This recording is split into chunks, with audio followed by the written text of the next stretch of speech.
দেখুন কি অবস্থা আমাদের দেশের, যে রক্ষক সেই ভক্ষক। আমাদের দেশের একটা রিপোর্ট কার্ড সংশোধনাগারের দেখানোর চেষ্টা করছি। আমি হৃদয় আবার একটা বিষয় নিয়ে হাজির হলাম। কথায় আছে না, যেই রক্ষক সেই ভক্ষক। তো এটা সত্যি খুব প্রাসঙ্গিক। যিনি এই কথাটা বলেছিলেন তার জন্য আমরা সত্যি ধন্যবাদ দিতে চাই যে এই কথাটা যে প্রাসঙ্গিক হয়ে পড়েছে।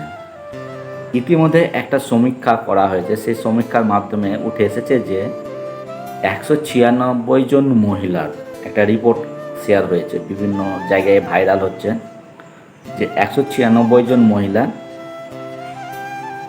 যখন জেলে যায়, 196 মানে জন মহিলা যখন জেলে যায় তখন কোনোভাবে সে প্রেগনেন্ট ছিল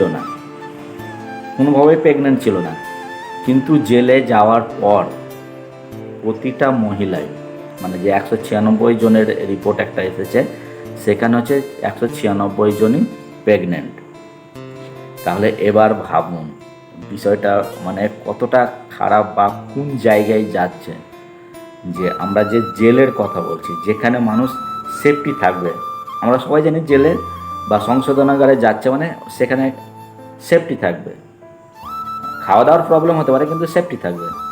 কিন্তু সেখানে এখন দেখা যাচ্ছে যে 196 জন মহিলাই প্রেগনেন্ট এবং তারা সন্তান প্রসব করেছে। তাহলে কি হলো, যেই রক্ষক সেই ভক্ষক। তাহলে জেলের ভিতরে কে যাচ্ছে বা সংশোধনাগারের ভিতরে কে যাচ্ছে? বাইরে থেকে যাচ্ছে না মঙ্গল গ্রহ থেকে আসছে? এটা কিন্তু ভাববার বিষয়। এখন আমরা ভাবছি কি, এই ঘটনা তো আমার সঙ্গে হয়নি বা আমার পরিবারের সঙ্গে হয়নি, তাহলে আমার কি যায় আসে? এই ঘটনাটা যাদের সঙ্গেই ঘটেছে, এটা একটা প্যাথেটিক বলেন বা মর্মান্তিক বলেন, যেটা বলবেন সেটাই হয়েছে। কেননা একবারে সংশোধনাগারের মধ্যে বা জেলের মধ্যে এরকম ঘটনা ঘটেছে, এটা কোনোভাবেই মেনে নেওয়া যায় না। প্রশাসন কি করছিল? জেলের মধ্যে এই অনৈতিক কাজকর্ম হচ্ছে, জেলার কি করছিল? যে সমস্ত সংশোধনাগারে বা জেলে এই ঘটনাগুলো ঘটেছে তাদেরকে তো মানে ফাঁসি দেওয়া দরকার। আমরা বিভিন্ন জায়গায় পক্সো অ্যাক্ট নিয়ে আমরা লড়াই করছি বা কথা বলছি। তাহলে এই জায়গায় কি বলবেন আপনারা? এইখানে আপনারা কি বলবেন? তাহলে যেই রক্ষক সেই ভক্ষক। সে রাজরাজাদের যুগে আপনারা ঘটনা দেখেছেন বা শুনেছেন, গল্পে পড়েছেন, কিন্তু আজকের যে ঘটনা, এখনকার যে ঘটনা, এই ঘটনাগুলো তো কোনোভাবে মেনে নেওয়া যায় না।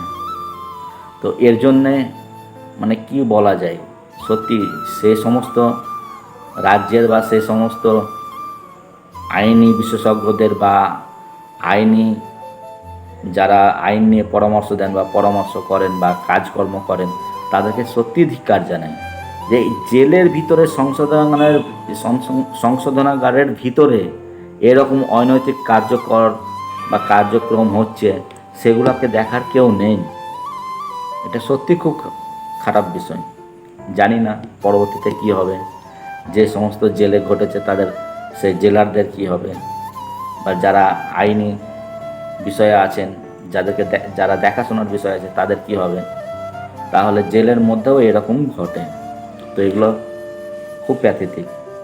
যাই হোক, আজকে এই পর্যন্ত। এটা সত্যি খুব খারাপ লাগলো। আপনারা চেষ্টা করবেন আমি এটা আপনাদেরকে তুলে ধরছি, আপনাদের সামনে নিয়ে আসার জন্য দেখাচ্ছি বা কিছু শেয়ারও করব।